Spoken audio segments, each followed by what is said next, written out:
distinguished guests, brothers and sisters, our friends and our enemies.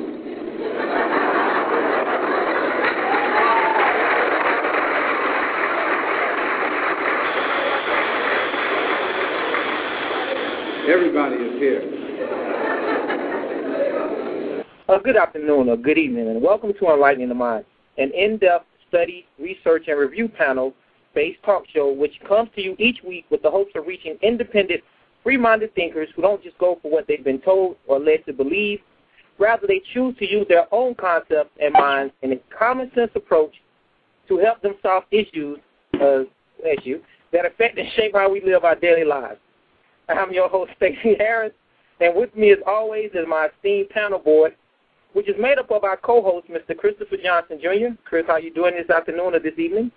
Actually, Chris has stepped out for just a second. A little bit of an emergency has come up, but I'm doing just fine. How are you doing tonight, Stacy?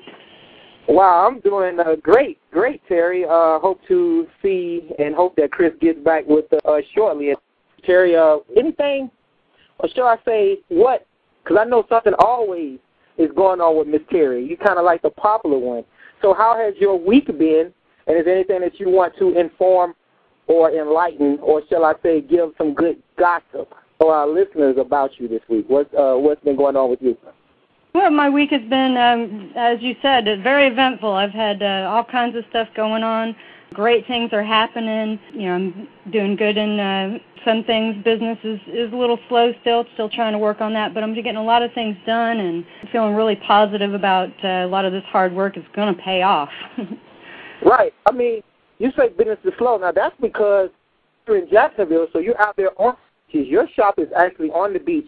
So I would imagine that in the winter months, and you guys have been having a pretty good winter this year, what is it the coldest that you've had to date, or in the past recent years has it been the coldest to date to your knowledge? I'm not sure. I know we almost got some snow earlier in the week or last week. I think it got in every state but Hawaii, but it was still pretty cold. It's cold last night, got a little freeze snap again, but I'm looking forward to the spring and the summer coming. Exactly, because that's when it's going to start booming. And to actually reiterate on that fact, do you guys expect, how does the economy affect the beach and the festivals and stuff been going on? Has it hit or hurt or put a damper, or has everybody just said, forget the economy, we're going to go out here and get in this water and have some fun? Well, the beach is free, thank God for that, but it's still, you know, a lot of people come in, but they don't have the money. Some people are like, well, I have to come back on payday, or I'll have to come back when I get a job, you know, and they kind of roll their eyes like, if that's going to happen this year, it'll be a miracle. It's really quite sad that, you know, everybody's having to do without, you know, getting a gift for somebody, you know, somebody's birthday's coming, graduation's coming, you know, and people are struggling to even, you know, give good reward for hard work and good labor, you know, and it's, you know, kind of puts everybody down, I think. On my way coming through downtown area, actually this happened yesterday, I actually caught red-handed for the second time two individuals, a man and woman, crawling into a dumpster.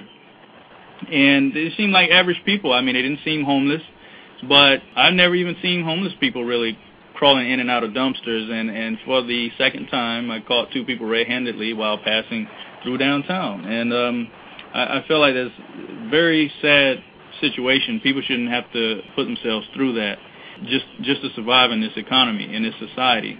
Of course, I believe or disbelieve in having people without homes and people who are starving anywhere on the planet. But it saddened me, and it just brought me to where we're headed in the future. Are we going to see more and more of this kind of behavior from people all over? Do you think that this is a choice? And I'm not saying choose to get into the dumpster, but are there any jobs out there that these people can get? Is there any alternative? I'm pretty sure that this country and this society, I mean, they build all kind of shelters for dogs, and they love the animals so much. Don't you think there's something that these humans can do, or there's something that we can find to kind of combat this here state of barbarism? Yes, I actually know some individuals who are having some promising job opportunities going forward. And there are opportunities, obviously, with restaurants and some industrial things that's starting to pick up again as far as ships coming into the ports or whatnot. And what I kind of figured in my mind then is this. Maybe there are a lot of opportunities out there, but these are opportunities, these are jobs that people who were making $50,000, $60,000, $70,000 a year don't want. They literally just don't want some of these jobs. Some of them can't even get it because they're overqualified. Yeah, so, exactly. Good point, Terry. Yeah. I mean, a lot of them are overqualified, but, you know, a lot of people are not going to go and put in for a Wendy's. You know, you have to kind of lay your pride down. And a lot of them are not going to go work for Crystals, but the jobs are there. But now, hold on now. Now, let's look at this from the other side. Okay, you're saying that these people who are making $60,000 a year don't want to go work for these small, low-end jobs. Okay, I can probably say, yes, it's a big difference in the money that they're going to be bringing in, but they probably are saying that because not only that, the pride, it's just like that my family can't live off of what the Wendy's or these other companies, and I don't want to just, you know, call nobody names out like that, these other companies are paying, these fast food restaurants. I mean, if you're making $60,000 a year and you go to making $60 a day, I mean, come on, you're going to have a large family, a large house, a large car. You don't want to pay.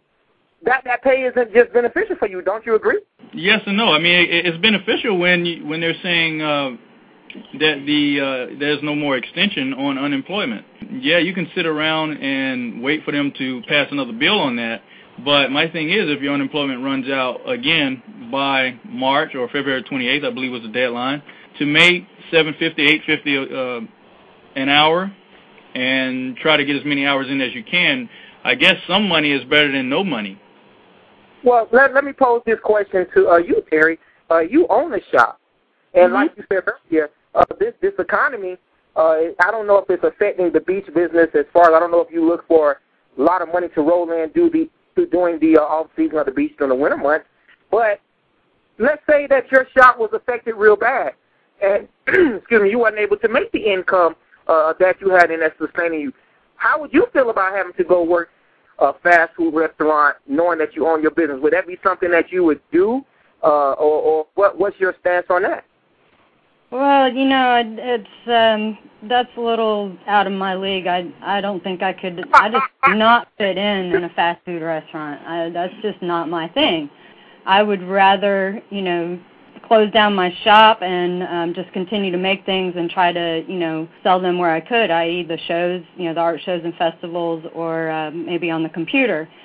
You know, that, and I've got my second business going too, which is starting to pick up a little, and it's paying a lot better than I think any job out there. So, you know, I'd rather advance on that than to go down to the smaller jobs like, you know, fast food and clerical type stuff.